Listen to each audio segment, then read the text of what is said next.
एक छोटे से गांव में दो बहनें रहती थीं, सीमा और राधा। उनके पिता एक मेहनती किसान थे। गांव में उनकी ईमानदारी और मेहनत की मिसाल दी जाती थी। लेकिन एक साल अचानक बीमारी के कारण उनके पिता का देहांत हो गया। परिवार पर दुखों का पहाड़ टूट पड़ा। गांव के लोग कहते थे, खेती लड़कियों का काम नहीं है, खेत बेच दो और शहर चले जाओ। लेकिन सीमा और राधा ने हार नहीं मानी। उन्होंने तय किया कि वे अपने पिता की विरासत को बचाएंगी और खेती करके दिखाएंगी। अगले ही दिन दोनों बहनें सूरज निकलने से पहले खेत पर पहुंच गईं। उन्होंने खुद हल चलाया, खेत तैयार किया और बीज बोए। उनके हाथों में छाले पड़ गए, लेकिन उनके हौसले नहीं टूटे। गांव वाले उनका मजाक उड़ाते थे, ये दो लड़कियां क्या खेती करेंगी। लोग हंसते थे। सीमा मुस्कुराकर कहती, समय आने दो, जवाब खेत देगा। दिन बीतते गए। दोनों बहनें सुबह से शाम तक खेत में मेहनत करतीं। बारिश कम हुई तो वे दूर के कुएं से पानी भरकर लातीं। तेज धूप में भी उन्होंने खेत का साथ नहीं छोड़ा। एक दिन गांव में भयंकर सूखा पड़ गया। अधिकांश किसानों की फसल सूख गई। लोगों को लगा कि सीमा और राधा की फसल भी बर्बाद हो जाएगी। लेकिन दोनों बहनों ने पहले ही वर्षा जल संग्रहण के लिए एक छोटा तालाब बनवाया था। उसी पानी से उन्होंने अपनी फसल बचा ली। कुछ महीनों बाद उनका खेत सुनहरे गेहूं की बालियों से भर गया। जहां दूसरे खेत सूखे पड़े थे, वहां उनका खेत लहलहा रहा था।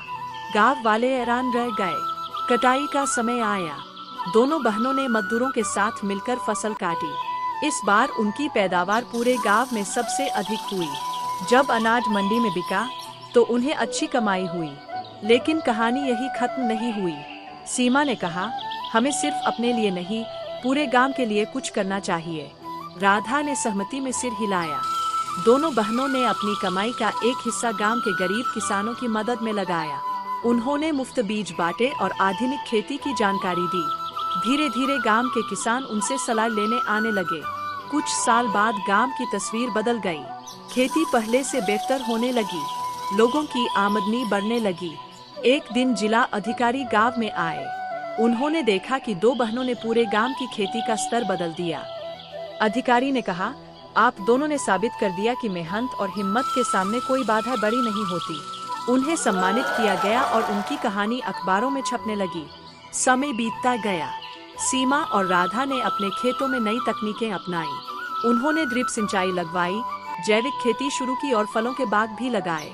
अब उनका गांव दूर दूर तक दो बहनों का गांव कहलाने लगा। एक दिन एक छोटी बच्ची उनके पास आई और बोली, दीदी, मैं भी बड़ी होकर किसान बनना चाहती हूँ। सीमा की आंखों में खुशी चमक उठी। उसने कहा, किसान बनना गर्व की बात है। किसान ही दुनिया का पेट भरता है। राधा ने बच्ची को एक मुट्ठी गेहूं के दाने दिए और बोली, इन दानों को याद रखना। इनमें मेहनत, उम्मीद और भविष्य छिपा होता है। उस दिन दोनों बहनों को महसूस हुआ कि उनकी सबसे बड़ी सफलता सिर्फ अच्छी फसल नहीं थी, बल्कि लोगों की सोच बदलना था। गांव के वही लोग जो कभी उनका मजाक उड़ाते थे, आज उनकी इज्जत करते थे। सीमा और राधा ने साबित कर दिया कि सपने देखने वालों की पहचान उनके लिंग से नहीं, बल्कि उनकी मेहनत और हिम्मत से होती है। और इस तरह मिट्टी की दो बेटियां पूरे इलाके के लिए प्रेरणा बन गईं।